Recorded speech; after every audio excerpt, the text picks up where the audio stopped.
મહાદેવની 10 દિવસ પૂજા અર્ચના કર્યા બાદ વાજતે ગાજતે દાદાને ભક્તો દ્વારા અશ્રુભીની વિદાય આપવામાં આવે છે। આણંદ જિલ્લાના બોરસદમાં પણ વાઘવાલા નહેરમાં ગણેશજીની મૂર્તિનું વિસર્જન કરવામાં આવ્યું હતું। નહેરમાં પાણી ઉતરી જતા વિસર્જન કરવામાં આવેલી શ્રીજીની પ્રતિમાઓ પર દેખાવા લાગી હતી, જેથી ધાર્મિક આસ્થાને ઠેસ ન પહોંચે તે માટે સંબંધિત તંત્ર દ્વારા વાઘવાલા નહેરમાંથી ગણપતિજીની મૂર્તિને બહાર કાઢી કચરામાં વાપરવામાં આવતા ટ્રેક્ટર અને કચરાની ટેમ્પોના ડબ્બામાં અન્ય જગ્યાએ વિસર્જન કરવા માટે લઈ જવામાં આવી હતી।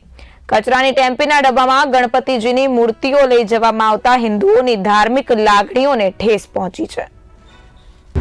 जी साहब, निखिल भट्ट बोलूँ, बुलेटिन इंडियाમાંથી।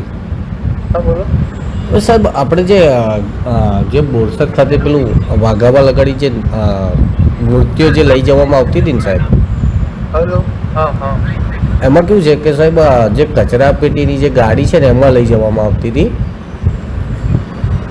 નગરપાલિકા પાસે ટ્રેક્ટરો અમે યુઝ કરીએ છીએ। હા આ બધાના ટ્રેક્ટરો જે છે મલ્ટીપર્પઝ યુઝ માટે કરતા હોય છે હા અને એની અંદર બી જે એ ટ્રેક્ટરો હતા એ વ્યવસ્થિત સાફ કરી અને લઈ ગયા છે। પણ સાહેબ એવું નહીં, પેલી કચરાની એક ગાડી હતી સાહેબ, જે ટ્રેક્ટરો તો છે ટ્રેક્ટર હતું બરાબર છે પણ એક વ્યવસ્થિત સાફ કરીને લઈ ગયા છે। પેલી ટેમ્પી જે સાહેબ જે આવે છે ને ટેમ્પી ટેમ્પી હતું એ ટ્રેક્ટર પર બનાવ્યું હતું, ક્રોસ ટ્રેક્ટર વાળું હતું અને જે બી છે એ અમે વ્યવસ્થિત સાફ કરીને લઈ ગયા છે।